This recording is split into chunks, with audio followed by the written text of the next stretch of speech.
What's your impression of this organization called, is it MGTOW? Men Going Their Own Way, or MGTOW, yeah. Yeah, MGTOW. These men, from what I've been told, because I've been trying to get them on the show, but they won't come on. I'm surprised by that. Since I run a men's organization, I was surprised when my producer, she contacted them and they cursed her out. It was like, I'm never coming to you, leave me alone, blah, blah, blah. Well, I mean... Are you surprised by that?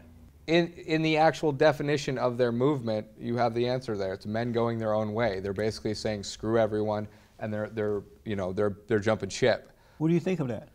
So what MGTOW is it is the response to what feminism has become. And right. Feminism was very, very good for a long time, and women's equality is a necessary component in our functional society. It has since moved on to something that is more about the hatred of men.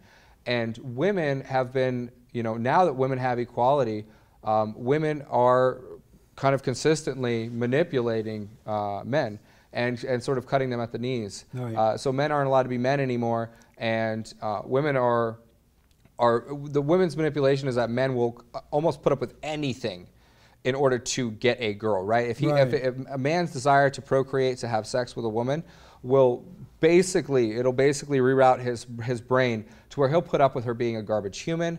He'll put up with her, I mean, it doesn't matter. He'll put up with massive amounts of abuse. He'll put up with anything. He'll put up with, I have to work for my entire life like a slave and do everything that you want and so that I can get a little bit of sex from you maybe once a month, and then start a family with you and have this whole thing riding on his shoulders so that he can, basically have sex with her for a few years until she feels secure enough, or until the marriage, has passed that mark where now she would get 50% of his assets, and then she stops having sex with him.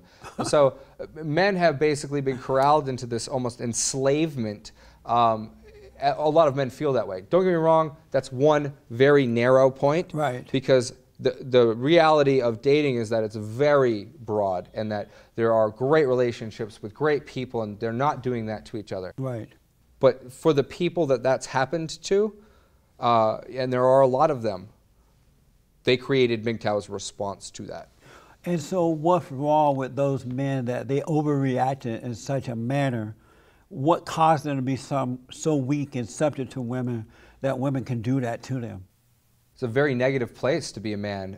Masculinity is something that's constantly analyzed and scrutinized and criticized and put down, and But why don't men fight back though? A real man will fight back. Just because someone accused you of something, well, you don't have to give in to that. You stand up and fight back. So MGTOW and men's rights actually do. They stand up and they fight against that. And what women do. But not if they're running away saying we never gonna have a family. MGTOW is like peace out, right? But before MGTOW, you had MRA, which was the men's rights activists or men's rights movement. And when they stood up and they fought back, women created, women feminists, not all women obviously, most women don't even want men anyway. They hate men. Some women do, but most women don't.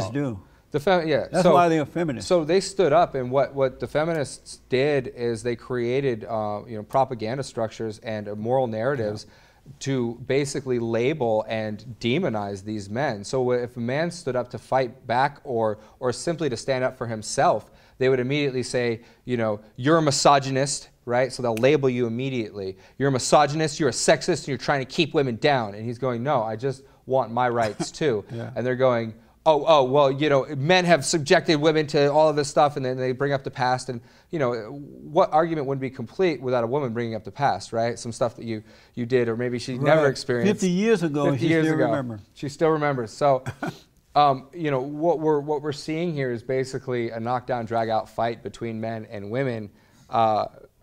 It's almost it almost models a fight between a man and a woman. Yeah, sure does. Just like a marriage. Yeah. And you're seeing lulls in that where the man goes, okay, honey, you're right, just do whatever, it doesn't matter. And he's totally in the right. But he's cowering to her because he doesn't want to deal with it, and she's being, completely emotional. And then she comes back, a few weeks later and is like, I'm sorry, I was being crazy. And he's like, oh, it's okay, honey. And then, that process kind of constantly repeats. And then they're fighting over the kids. Well, we should raise them like this. Well, maybe we shouldn't raise them like that, okay? Maybe we should do it a different way. Maybe you should be less domineering. And he's like, maybe you should stop being so, So it's just funny that, all of this is even happening, right? It's almost like the inevitable conclusion of this.